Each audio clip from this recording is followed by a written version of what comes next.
Il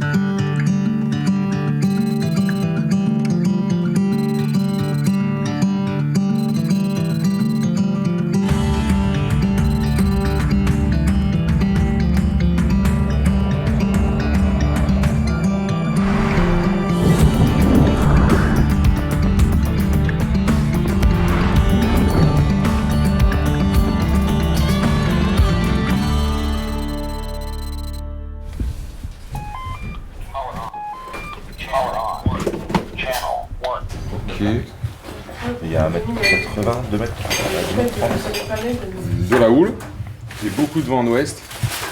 Et donc en fait ça va nous pousser l'eau, on va avoir du setup et le platier va rester mouillé longtemps.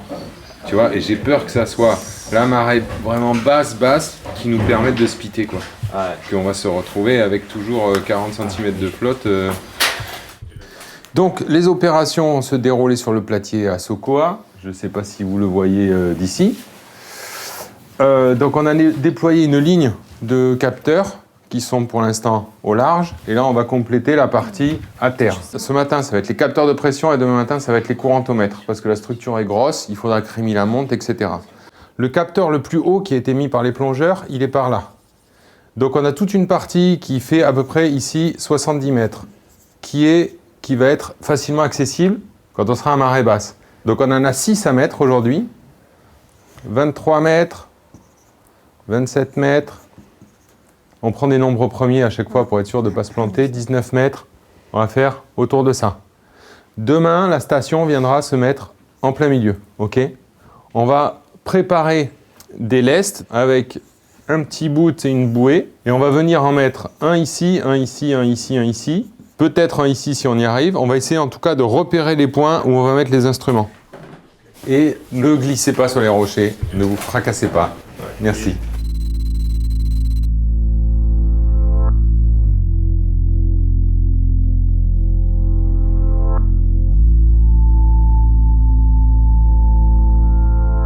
Je suis Damien Sousse, j'ai 44 ans. Alors je suis spécialiste d'océanographie physique. Alors l'océanographie, c'est l'étude des océans au sens large. Moi, c'est vraiment la physique, c'est-à-dire les vagues, les courants, les marées. Plus spécifiquement, au sein de l'océanographie physique, je travaille sur le littoral. Donc je suis spécialiste d'océanographie physique littorale.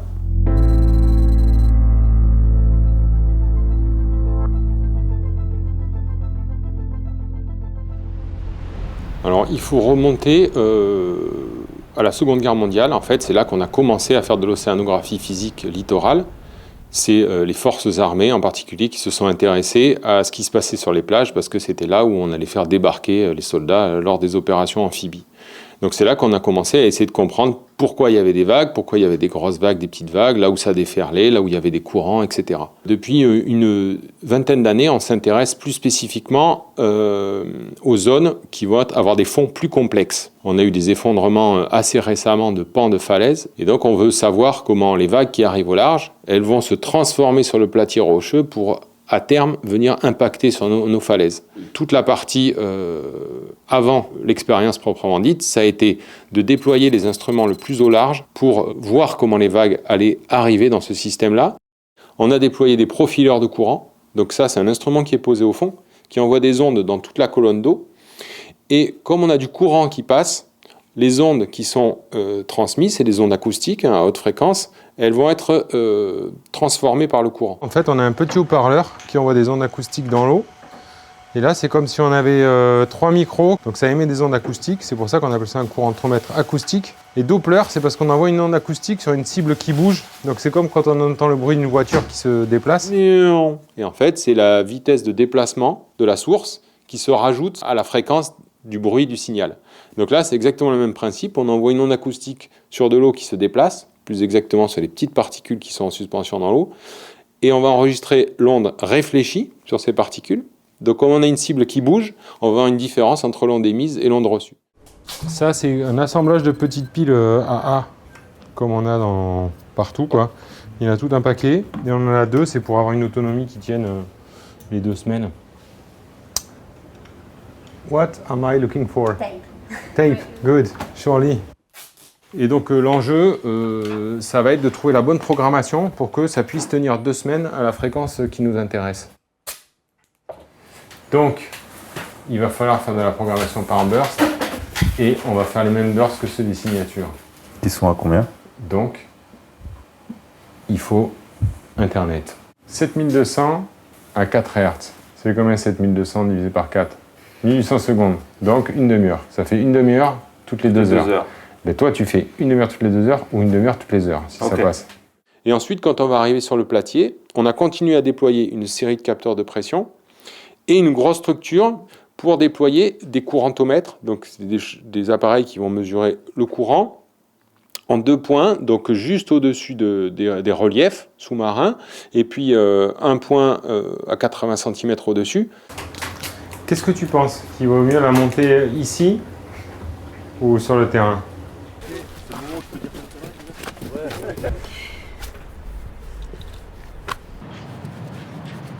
C'est lequel qui est défait? Celui-là? Ouais.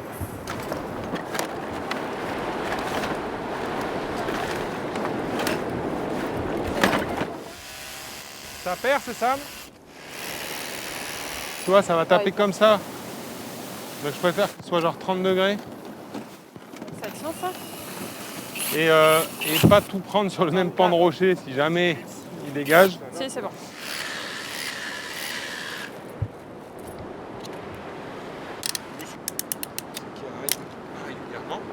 Comme le niveau d'eau il va beaucoup varier, bon, on les met à 2 hauteurs différentes pour être capable de couvrir tous les instants de la marée. Et du coup, ça c'est plus gros.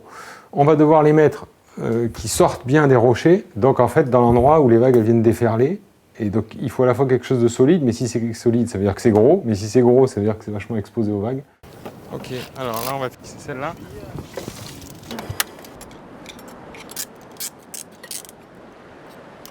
C'est pour nous permettre de comprendre les vitesses du courant sous les vagues qui passent. Donc sous chaque vague, on va avoir un déplacement orbital des particules. Et on a aussi de la turbulence. Tout un tas de petits tourbillons qui sont générés parce que les vagues déferlent et frottent sur ce fond rugueux. Donc c'est un peu la course contre la montre, hein, essayer d'aller suffisamment loin pour obtenir des données qui couvrent toute la zone qui nous intéresse. Tout en gardant à l'esprit qu'il faudra bien aller les chercher à la fin de l'expérience qui se terminera dans 15 jours. Il y a une deuxième question, nous, qui nous intéresse beaucoup, c'est avoir une idée très fine de la topographie des fonds. Comment cette structure si particulière qu'on a à Sokoa, le fond, il ressemble à des sortes de dents de scie. En utilisant les positions de chaque sonde, on peut regarder les vagues, la même vague qui va passer au cours du temps. On va s'intéresser à sa phase, en fait, savoir à quel temps elle va passer sur chaque capteur. On va en faire toute une série pour avoir une idée statistique, en fait, de notre fond. Et on va relier les processus hydrodynamiques, c'est-à-dire comment les vagues se transforment, avec la structure du fond.